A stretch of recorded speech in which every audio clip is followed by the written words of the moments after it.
Degree అందరూ ఇస్తారు. Career కి క్లారిటీ ఇచ్చేది మాత్రం కాన్ఫిడో. బెస్ట్ యూనివర్సిటీ సీట్ తో పాటు సెటిల్ అయ్యే స్కిల్ కూడా గ్యారంటీ.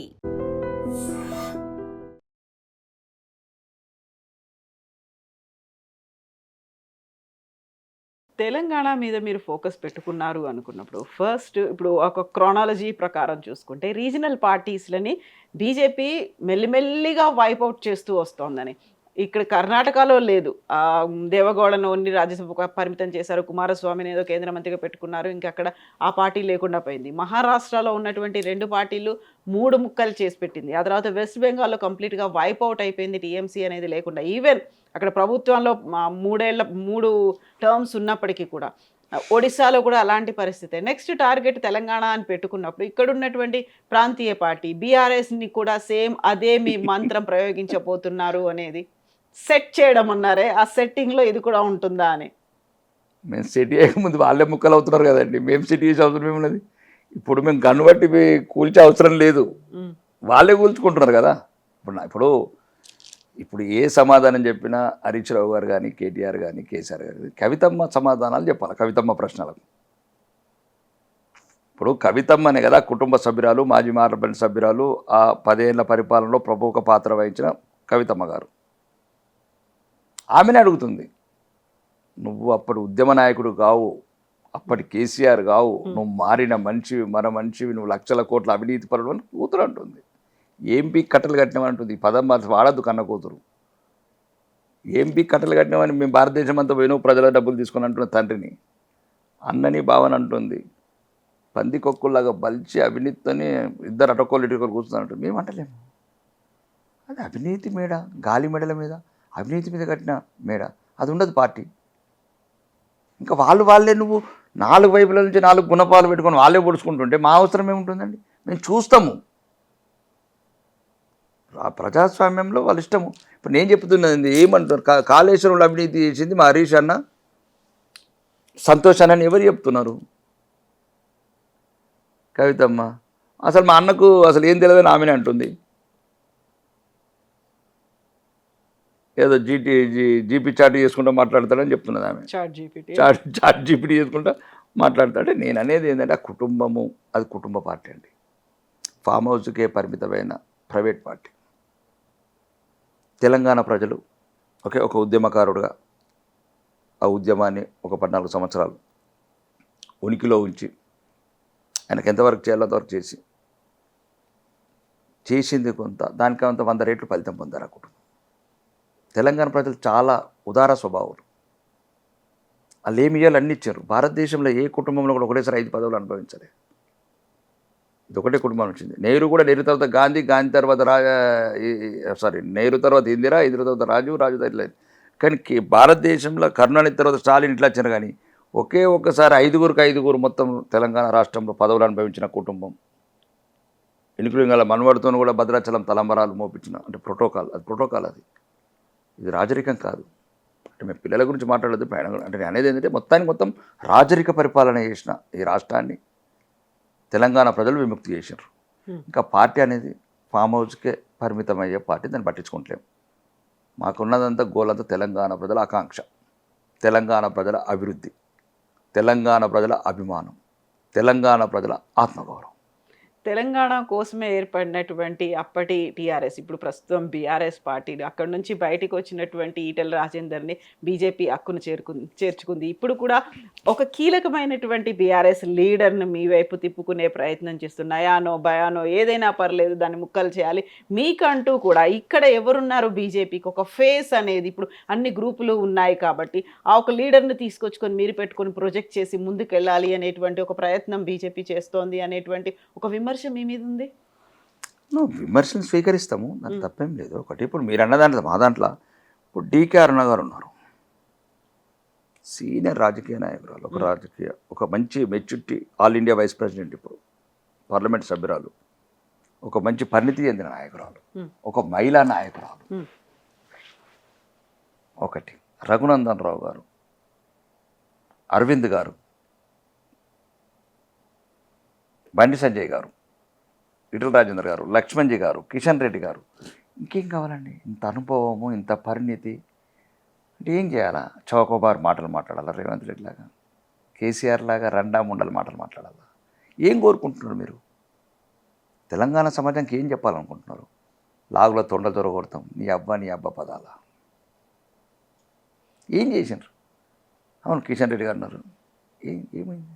లక్ష్మణ్ మంచి ఒక సీనియర్ రాజకీయ నాయకులు, జీవితమంతా ప్రజాసేవలు అంకితమైన వాళ్ళు.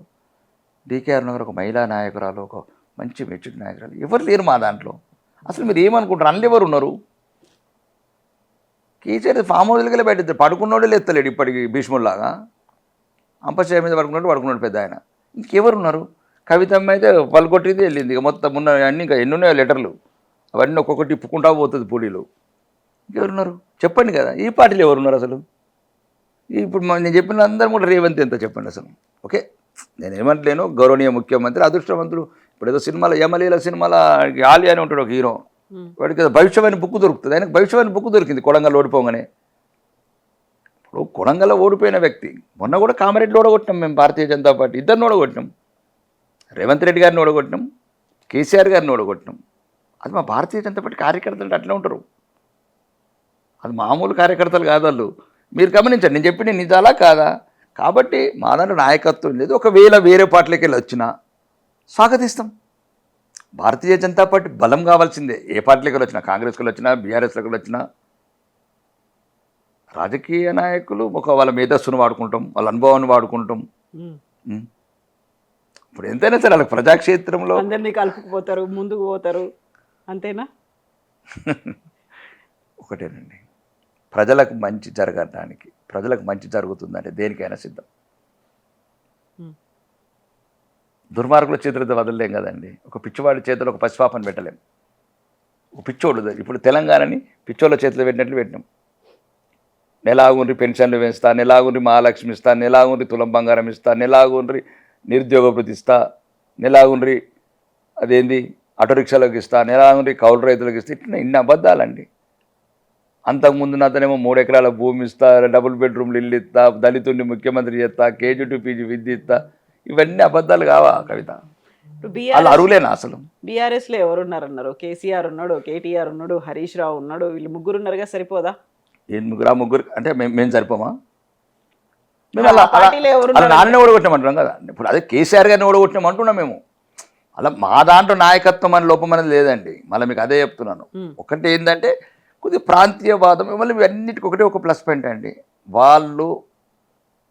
వాళ్ళకున్న అడ్వాంటేజ్ అంతా అల్పసంఖ్య వర్గాలు ముస్లిమ్స్ని చేసుకొని ఆటాడతారు. ముస్లిమ్స్ని సెక్యులర్ పార్టీలు బుచ్చగింపు రాజకీయాలు చేస్తాయి. మేము ముస్లిం ప్రేమతో రాజకీయాలు చేస్తాం. మా వాళ్ళుగా ఒకటే రెండే ఉంటుంది వాళ్ళకు బుచ్చగింపు రాజకీయాలు, మా ఏమో ప్రేమించే రాజకీయాలు.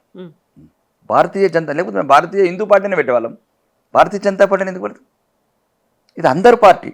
మా భారత ప్రధానమంత్రి గారు అంటున్నారు, సబ్కా సాత్, సబ్కా విశ్వాస్, సబ్కా వికాస్, సబ్కా ప్రయాస్.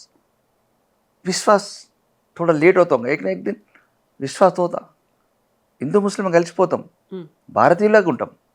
ఇప్పుడు వాళ్ళ మధ్యన రాహుల్ గాంధీ లాంటి వాళ్ళు, రేవంత్ రెడ్డి వంటి. ఇప్పుడు రేవంత్ రెడ్డికి అనే అవసరం ఏమున్నది? ఇప్పుడు నువ్వు సెక్యులర్ పార్టీ కదా, ఏమని ఏమంటారు, కాంగ్రెస్ అంటేనే ముస్లిమ్స్ అంటేనే కాంగ్రెస్. ఈ పదాలు ఎందుకు వాడుతున్నారు? అందరి పార్టీ అని చెప్పండి. లేదు మరి అది ముస్లిం పార్టీ అయినప్పుడు హిందువుల పార్టీ ఏందో కూడా చెప్పండి. లేదు నేను రేవంతుద్దీన్ అవుతాను, ఎప్పుడు అక్బరుద్దీన్ అన్నా నేను ఆకాష్ రెడ్డి అయితే అని. ఎందుకు దిగజారుతున్నారు?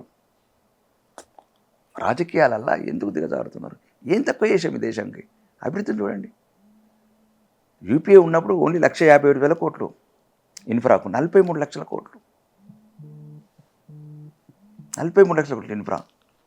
సుమారు మధ్యతరగతి అందరికి 12 లక్షల ఉద్యోగ వర్గాలకు, 450 జిఎస్టీ ఇంప్రూవ్మెంట్, సుమారు 74 ఎయిర్పోర్ట్లు ఉంటే 165 ఎయిర్పోర్ట్లు. ఈ దేశాన్ని ఎగుమతులు కావచ్చు, దిగుమతులు తగ్గించాం, ఎగుమతులు పెంచాం, విదేశీ పెట్టుబడులను ఆకర్షించాం. ఈరోజు దేశంని కొద్దిగా ఇనుప కంచెలలో సురక్షితంగా ఉంచాము. ఆర్మీకి ఒక రకమైన సెల్ఫ్ సస్టైన్ చేస్తున్నాం ఈ దేశాన్ని. 78 స్కామ్లు, ఒక స్కామ్ చెప్పండి. యూపీఏ టైంలో 78 స్కామ్లు. ఆకాశంలో స్కాము, భూమిలో స్కాము, నేల మీద స్కాము, ఎక్కడ చేయలేదు. నీటిలో స్కామ్, కాబట్టి 12 ఏళ్ళు కుటుంబ పాలన లేని, కుంభకోణాలు లేని ప్రభుత్వం ఈరోజు భారతదేశంలో 38 దేశాలల్లో ఈరోజు ఒక అవార్డు, బెస్ట్ అవార్డ్స్ అంటే మీనింగ్ ఆ దేశ అత్యున్నత పురస్కారం పొందిన ప్రధానమంత్రి దేశం. ఎన్ని రంగాలు కదా ఇన్ని.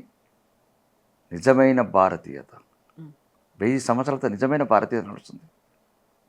ఎప్పుడైతే పృథ్వీరాజ్ చౌహాన్ చంపిన నాటి నుంచి అప్పటి నుంచి 1000 సంవత్సరాల తర్వాత నిజమైన ఒక హిందూ బిడ్డ భారతదేశాన్ని పరిపాలిస్తున్నాడు. కాబట్టి ఈ దేశం ఎప్పుడు సురక్షితంగా ఉంటుంది, అభివృద్ధి పథంలో ముందుకు తీసుకెళ్తుంది. కాబట్టి మేము అవన్నీ పట్టించుకో, అభివృద్ధి ఒక్కటే మాకు, అభివృద్ధి తప్ప మాకు అందులోకి ఇంకేం కానరాదు. తెలంగాణలో ఆ ఒక ఫేస్ చూపించి ముందుకు తీసుకెళ్ళాలి, ఈయన ప్రొజెక్ట్ చేసుకోవాలి అంటే ఆ ఎవరు ఉన్నారు అలా? కరెక్టే మీరు అన్న దాంట్లో. అది సరైన సమయంలో సరైన నిర్ణయం తీసుకుంటుంది కేంద్ర పార్టీ. అన్నిటికీ శ్రీచక్రం వేసేశారు. దానికి సమయము, సందర్భం. ఇప్పుడు ఫ్లైట్ ఢిల్లీ పోవాలంటే మనం పోగానే ఫ్లైట్ వెళ్ళదు, దానికి సరైన టైం చూసి టేకప్ చేస్తారు, సరైన టైం చూసి ల్యాండింగ్ చేస్తారు. అన్నీ మీరు అనుకున్న దాంట్లో కరెక్టే, దాంట్లో అర్థం ఉంది. దానికి యుద్ధం సమీపించిన కొద్దీ ఒక రూపం ఇచ్చేస్తారు. ఏదైతే మీరు అన్న పదం ఏదైతే ఉందో, ఎవరైతే ఒక ఫేస్ ముందుండి నడిపించే నాయకుడు, అంటే అందరు నాయకులైనా ఒక ముందుండి నాయకుడికి,